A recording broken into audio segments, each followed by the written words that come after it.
I had been in the Army for 6 months, and I got off active duty, and I decided that I would find out what Pellet Corporation had available for an engineer.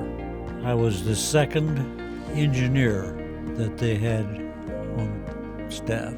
So I was there for almost 40 years, and I decided to retire when I was 60.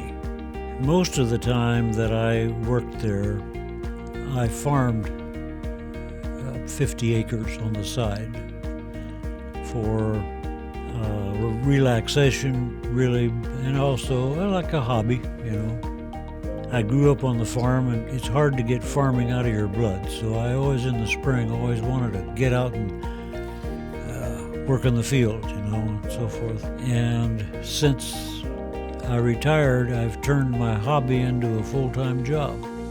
I'm 87 years old, and I thought, well, it's probably time I quit farming.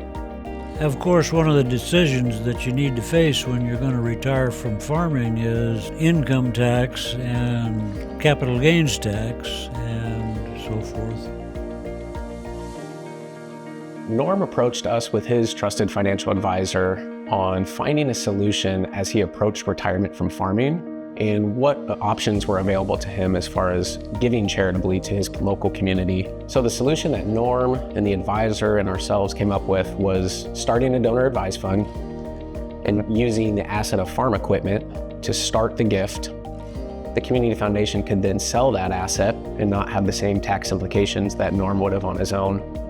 And now he has a gift vehicle through the donor advised fund to be able to support his community now and for many years into the future.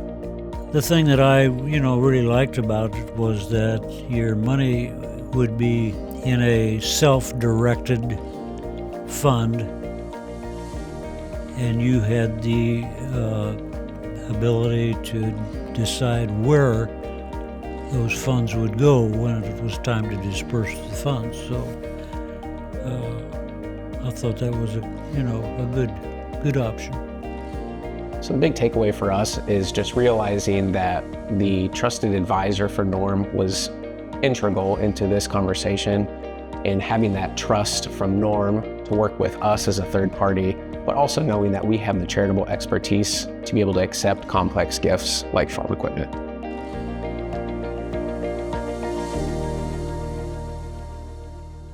Okay, I just have one more question.